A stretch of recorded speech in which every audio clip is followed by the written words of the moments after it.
The emergency chamber aboard Station 9 was full of fear. Representatives from 12 different species sat in their seats, but nobody was talking about solutions anymore. They were talking about how many people would die. Captain Park stood at the back of the room. He was not important enough to have a seat at the main table. Humans were still new to the galactic community. They had only discovered faster-than-light travel 40 years ago.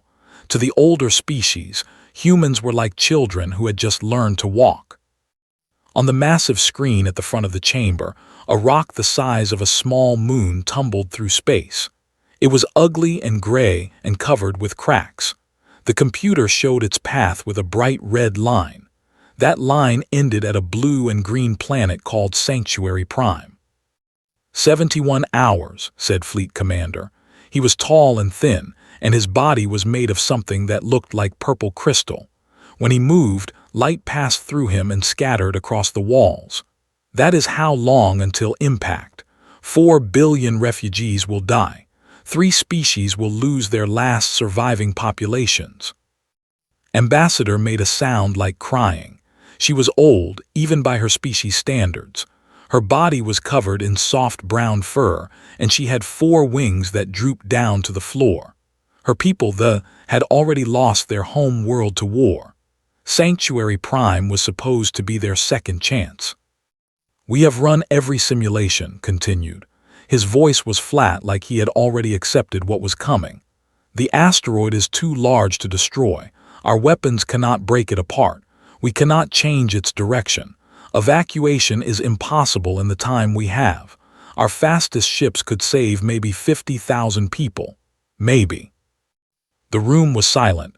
50,000 out of 4 billion, it was nothing. A scientist stood up. His crystal body was darker than almost black. The gravitational forces required to move an object of this mass are beyond anything we can generate. The mathematics are clear. There is no solution. Park watched all of this from the back of the room. He was not a tall man. He was not especially strong or fast. His hair was starting to turn gray at the edges, and there were lines around his eyes from too many years of squinting at screens in dark ship bridges. His uniform was clean but simple. Nothing about him said hero. But something inside him refused to accept what he was hearing. He thought about the asteroid. He thought about the planet. He thought about 4 billion people looking up at the sky, waiting to die. And then he thought about his crew aboard the Steadfast, who could fix anything with wire and determination. Han, who stayed calm even when everything was exploding, who could fly a shuttle through a needle if you asked him to.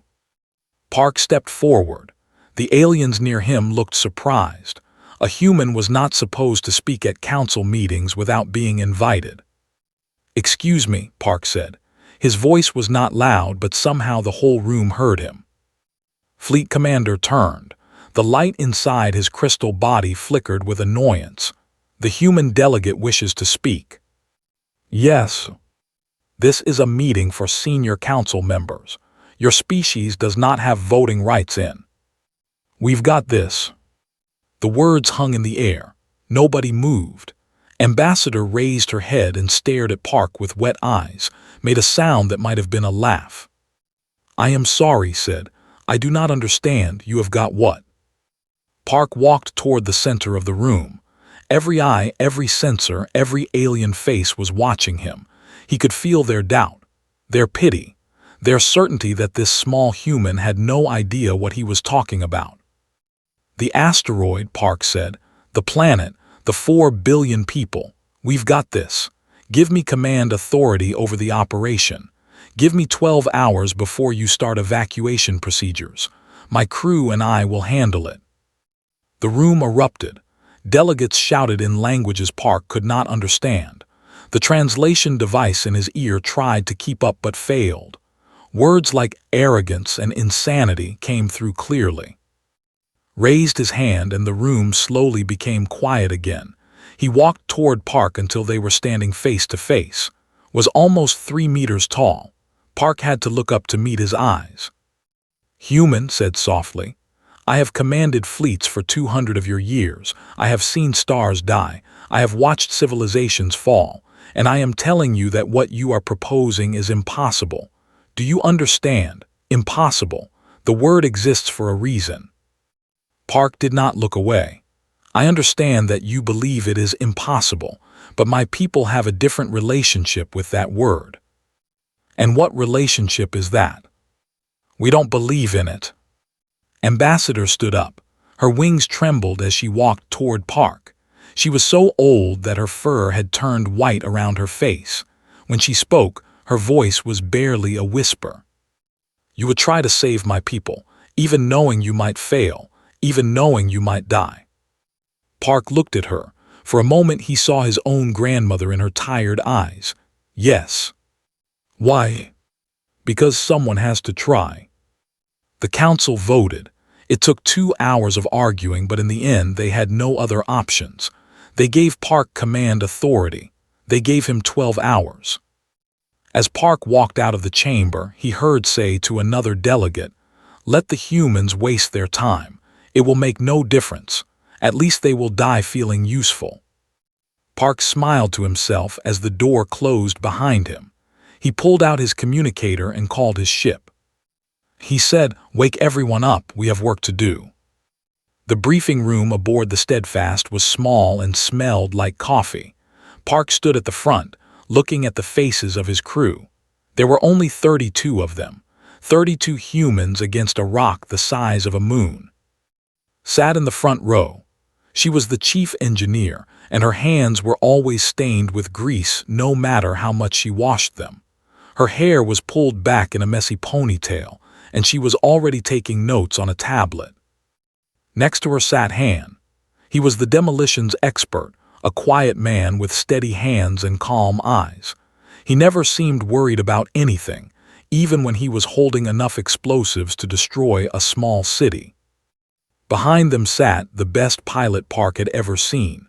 He was young and smiled too much, but when he was behind the controls of a shuttle, he became something else entirely, something precise and perfect. Doctor was there too. She was not military. She was a civilian scientist who had been aboard the Steadfast to study a nearby nebula. Now she was their only expert on asteroid physics. "I will be honest with you," Park said. "The aliens think we are going to fail. They think we are crazy. They might be right." Nobody laughed. Nobody looked scared either. They just waited. "The asteroid is 400 kilometers wide. It is spinning. It is unstable. Every computer simulation says it cannot be stopped or moved." Park paused. "We are not going to stop it or move it." Looked up from her tablet. "Then what are we going to do?" "We are going to ride it." The room was silent for a moment. Then Han nodded slowly, like this made perfect sense to him. Park pulled up an image of the asteroid on the main screen. "Doctor, please explain." Stood up. She was nervous, but her voice was steady. "The asteroid's current path will hit Sanctuary Prime directly, but if we can change its angle by even a small amount, it will miss. We do not need to move it far. We just need to push it a little bit off course." "How little?" someone asked from the back. 0.03 degrees. "That sounds easy." "It is not." Pulled up more numbers on the screen. "To change the direction of something this massive, we would need more force than all the weapons in the combined fleet can produce. Unless we apply that force in exactly the right way, at exactly the right time." Park took over. "We are going to land on the asteroid. We are going to drill into its surface and plant nuclear charges, 247 of them.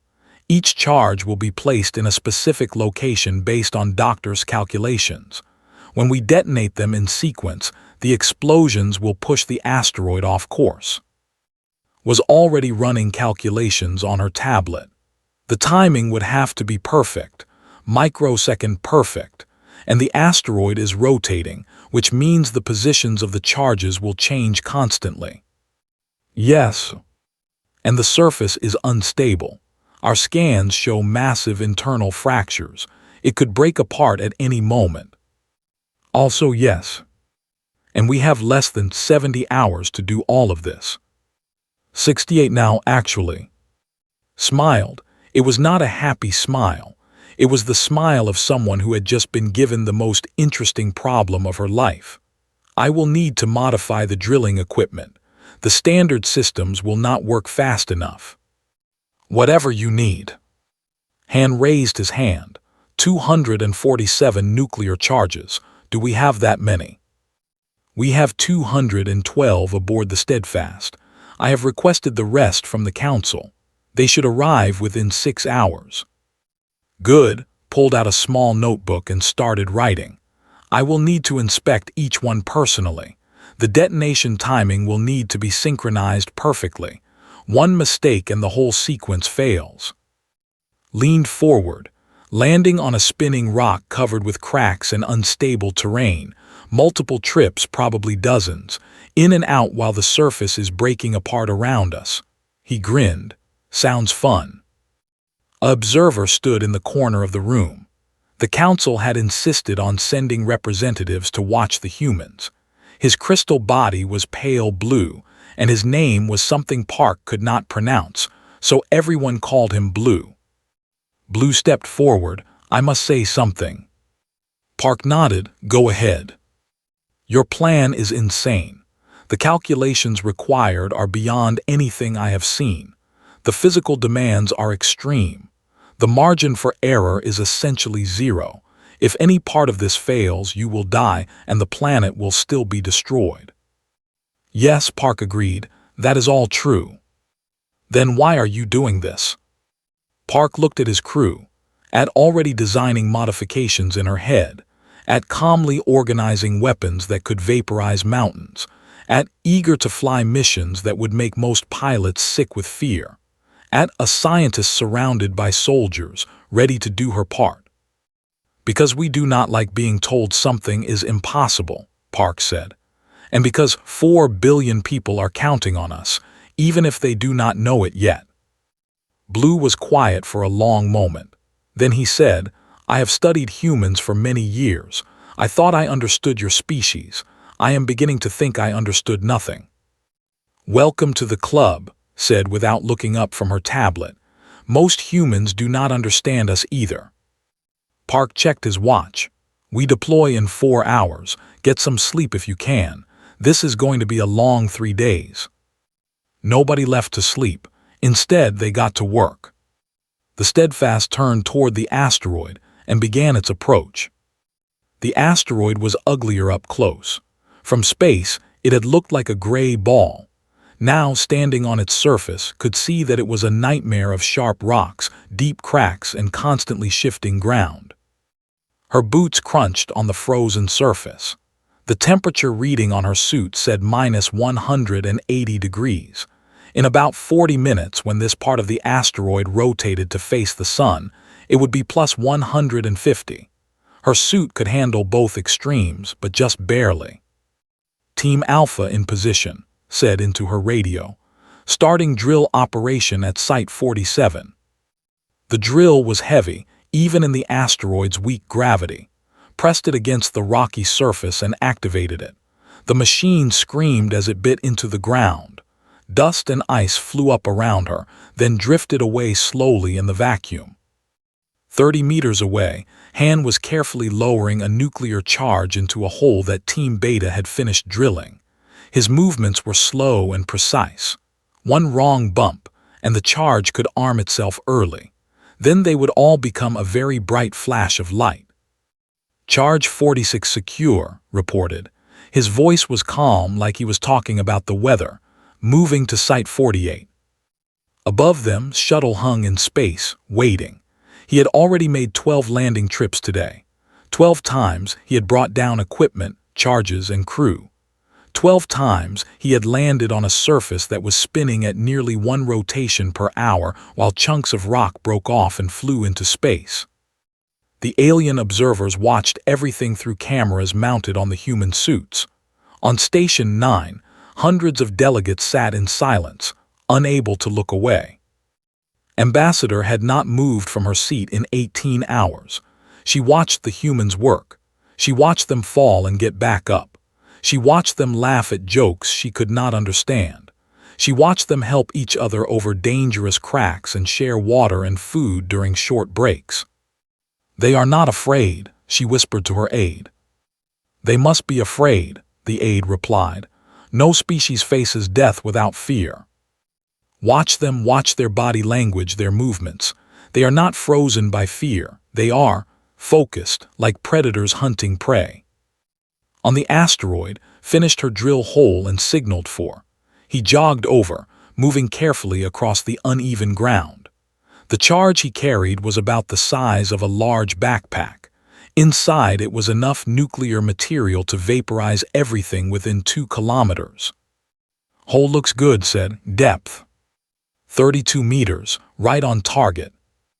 Nodded and began lowering the charge.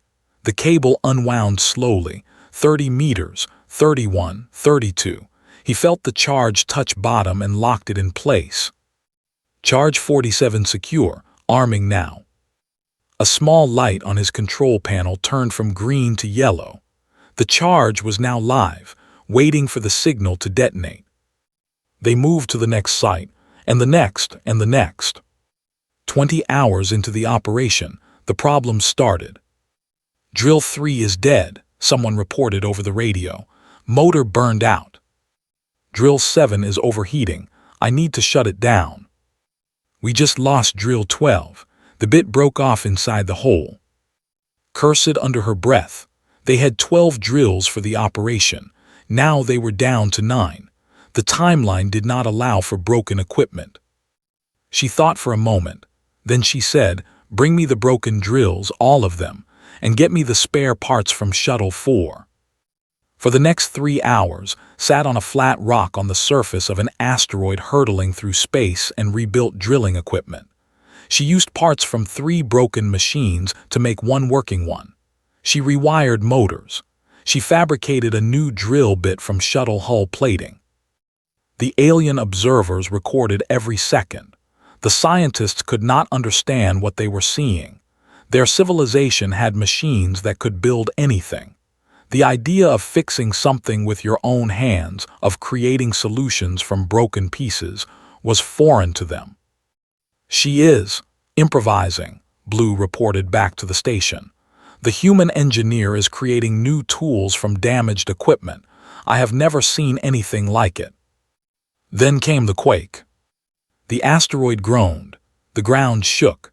A crack opened in the surface, just 20 meters from where Corporal Shin and Private O were planting a charge. "Move," Park shouted over the radio. He was watching from the Steadfast's bridge. "Get clear now." Grabbed's arm and pulled. They ran, but the crack was faster. The ground beneath them collapsed. Managed to catch the edge, her fingers digging into rock. Was not so lucky. He fell into darkness. "Man down," screamed. "Fell, I cannot see him." Park did not hesitate. "Keep the shuttle ready, I am going down." He was already in the airlock when reached him. "Captain, you cannot." "He is one of mine, I am going." Grabbed a coil of wire from a storage bin and handed it to him. "At least take this. It is not a proper rope, but it will hold." Park took it, nodded once, and launched himself toward the surface. The crack was deep and dark. Park tied the wire around a stable rock and lowered himself in. His suit lights cut through the blackness. 30 meters down, 40, 50. He found wedged between 2 rock walls, his leg bent at a bad angle, but he was alive. His suit had held. "Captain's" voice was weak but steady. "You came." "Of course I came. Can you move?" "My leg is broken, but I can hold on." Park tied the wire around his chest and called up to, "Pull us up, slowly."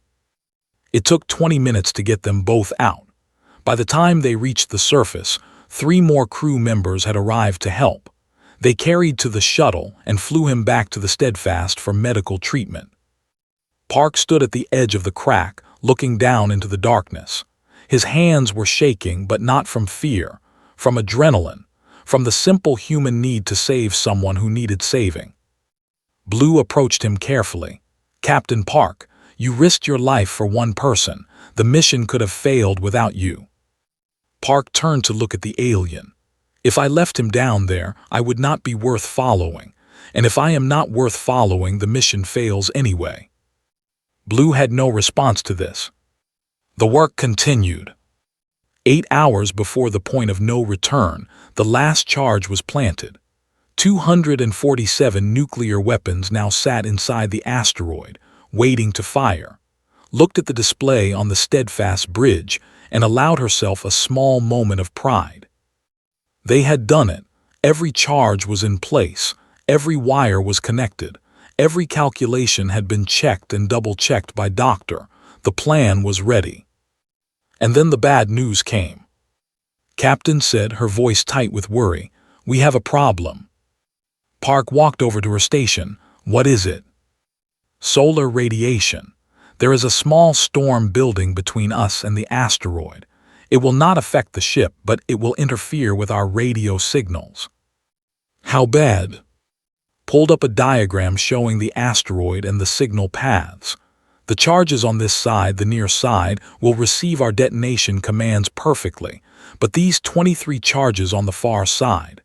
She pointed to red dots on the screen. "The signal might not reach them, or it might be delayed, or it might be corrupted." Park felt his stomach drop. If those charges do not fire in sequence, the trajectory change will be wrong. The asteroid might still hit the planet, or it might break apart and send pieces in unpredictable directions. Either way, billions of people die. The bridge was silent. Everyone had worked so hard. They had solved every problem. They had overcome every obstacle. And now, in the final hours, nature itself was trying to stop them. Hans spoke up from his station. Someone could trigger those charges manually from the surface. Park looked at him. The detonation sequence takes 4 minutes. When the charges start going off, the whole asteroid will be shaking itself apart. Anyone on the surface would have to be very fast, agreed, and very lucky. "It is too dangerous. I cannot ask anyone to." "You do not have to ask." Stood up, "I volunteer. I know the systems better than anyone." Raised his hand. "I volunteer. Someone needs to handle the manual triggers." Grinned from the pilot's seat. "I volunteer. Someone needs to fly them off that rock before it explodes." More hands went up around the bridge. Every single person was willing to stay behind. Every single person was willing to die. Park looked at his crew. His throat felt tight. "I cannot let all of you go. We need a skeleton crew to operate the Steadfast." He thought for a long moment. This was the hardest decision he had ever made. He was choosing who might live and who might die. "You 3 will stay on the surface. Everyone else returns to the ship." He paused. "And I want it understood that this is not an order. If any of you want to back out, there will be no shame in it." None of them backed out. The shuttle launched 30 minutes later, flew them down to the asteroid's surface one last time. They landed near the cluster of charges that might not receive the remote signal. Set up the manual control station while connected wires and checked detonators. Kept the shuttle engines warm, ready to launch at a moment's notice.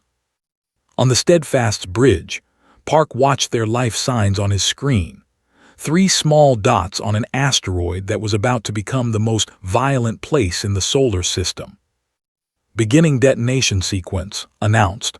"First charge in 30 seconds." The countdown started. Park gripped the edge of his console. Specialist sat at the communication station, her hand pressed against her earpiece, listening for any signal from the surface team.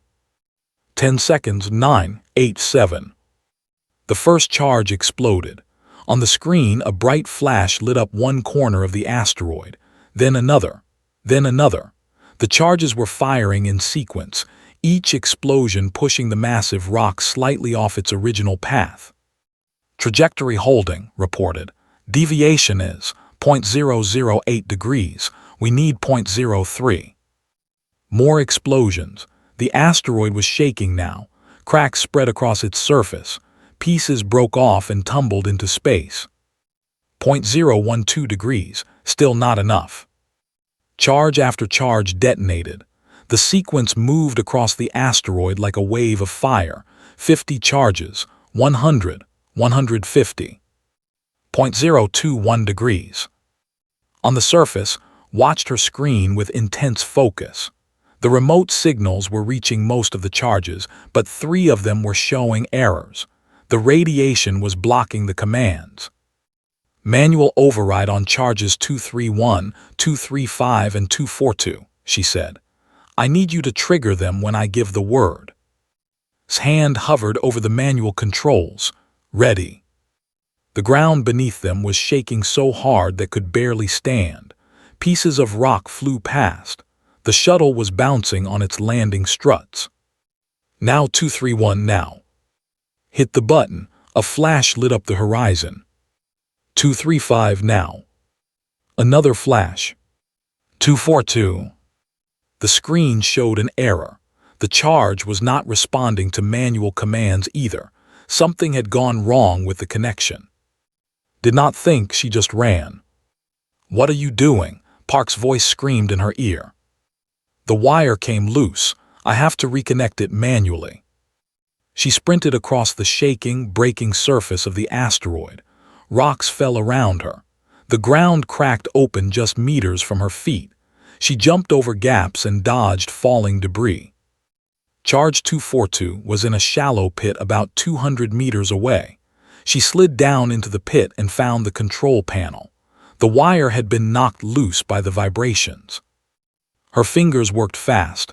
Connect the red wire, connect the blue wire, reset the circuit, check the signal. You have 12 seconds until the sequence reaches that charge, his voice said. If it does not fire in order, the trajectory will be wrong. 11 seconds. The wire slipped, cursed and grabbed it again. 8 seconds. She jammed the connection into place and locked it. 5 seconds. She hit the manual trigger. The charge armed, the light turned yellow. 2 seconds. Threw herself out of the pit and ran. 1 second.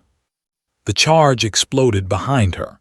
The blast wave picked her up and threw her through the air. She tumbled across the rocky surface and slammed into a boulder. For a moment, everything was black. Then she heard his voice, respond. She groaned and pushed herself up. Her suit was damaged. Warning lights were flashing, but she was alive. I'm okay, she managed to say. Did it work? On the Steadfast, stared at her screen with tears in her eyes. 0.032 degrees, she whispered. Trajectory confirmed. The asteroid will miss. Park closed his eyes and let out a breath he felt like he had been holding for 3 days. Get our people off that rock, he ordered, now. Had flown through storms. He had flown through asteroid fields. He had once landed a shuttle with no engines, using only attitude thrusters and luck. But he had never flown through anything like this. The asteroid was tearing itself apart. Explosions still rippled across its surface as the final charges detonated. Rocks the size of houses flew through space in every direction. Radiation and heat washed over the shuttle's hull. Hang on, shouted. He pulled the shuttle into a sharp climb just as a massive chunk of rock tumbled through the space they had occupied a second before. The engine screamed. Warning alarms filled the cockpit. In the back was strapped into a seat, her damaged suit still leaking air. Han had sealed the worst holes with emergency patches, but she was still in danger. They needed to get back to the Steadfast fast. How is she? Called back. Alive, stubborn, keeps telling me she is fine. I am fine, said weakly. Just fly the ship. A piece of debris hit the shuttle's side. The whole craft shook. More alarms went off. We lost the port stabilizer, reported. This is going to get bumpy. He pushed the engines harder. The shuttle rocketed away from the dying asteroid, dodging debris, riding the shockwaves from explosions. It was the most difficult flying he had ever done, and he loved every second of it. On the Steadfast's bridge, everyone watched the shuttle's signal on the tracking screen. It was weaving through a field of destruction, moving in patterns that should have been impossible. "Come on," Park whispered, "come on." The shuttle burst out of the debris field. Behind it, the asteroid was still breaking apart, but it was also moving. Slowly, steadily, it was shifting away from its original path. "Shuttle 7, this is Steadfast," said into her microphone. "Do you copy?" Static, then more static. The bridge was silent except for the hum of machines. Then finally a voice broke through. "This is Shuttle 7, we are clear. Repeat, we are clear." The bridge erupted in cheers. "Told you we have got this," added over the radio, and Park could hear the grin in his voice. 47 minutes later, the asteroid passed Sanctuary Prime. It missed by 12,000 kilometers, close enough that people on the surface could see it in the sky, a dark shadow crossing the stars. Close enough that the planet experienced massive earthquakes and tidal waves from the gravitational effects. But the planet survived. 4 billion people survived. On Station 9, the Galactic Council gathered once more. This time, the mood was different.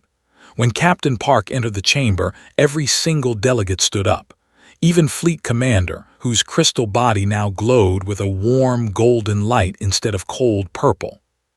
Park walked to the center of the room. He looked tired. His uniform was wrinkled. He had not slept in 3 days, but he stood straight and met the eyes of every alien in the room. Approached him. The tall crystalline being stopped just a meter away and looked down at the human. "I have commanded fleets for 200 of your years," said. "I have seen things that would drive lesser beings mad. I have faced enemies that could destroy worlds, but I have never seen anything like what you did." Park nodded but said nothing. "How did you know it would work?" asked. "When you stood in this room and said those words, 'We have got this,' how did you know?" Park thought about the question. He thought about his crew, about rebuilding drills with her bare hands, about staying calm while arming nuclear weapons, about flying through impossible conditions with a smile on his face, about who had fallen into darkness and never lost faith that someone would come for him. "I did not know," Park finally said. "None of us did." Tilted his head. "Then why did you say it? Why did you try?" "Because someone had to. Because giving up was never something we considered. Because when we see a problem, we do not calculate the odds of failure. We just start working on solutions." Ambassador stepped forward. She was crying again, but this time with joy. She lowered herself to the ground and spread all 4 of her wings flat against the floor. It was the deepest sign of respect her species could show. "You saved my people," she said. "All of them, every single one. How can we ever repay this debt?" Specialist had been standing quietly behind Park. She stepped forward and answered before her captain could. "You do not repay it. That is not why we did it." Looked up at her with confusion in her eyes. "Then why? What did you want in return?" Smiled gently. "Nothing. We did it because it needed to be done. We did it because we could. We did it because that is who we are." The story spread across the galaxy in the following days. Not just the technical details of how 32 humans had saved 4 billion lives, but the words. Those simple words that Park had spoken in a room full of hopeless aliens. "We have got this." The phrase was translated into hundreds of languages. It was painted on ships. It was carved into monuments. It became a symbol of hope across 1,000 worlds. A human phrase that meant, "We will not accept defeat. We will not stop trying. We will find a way or make one." 3 weeks later, Han and sat in the mess hall of the Steadfast. Arm was still in a cast, was drinking tea, was telling a story about a close call during the escape flight that got more dramatic every time he told it. Captain Park walked in and sat down with them. For a while, nobody spoke. They just enjoyed the quiet, the safety, the simple pleasure of being alive. Finally, who had joined them asked, "So, what do we do now? After saving a planet, everything else seems a little boring." Sipped her coffee. Her eyes were tired but bright. She looked at her friends, her family. "Whatever needs doing," she said.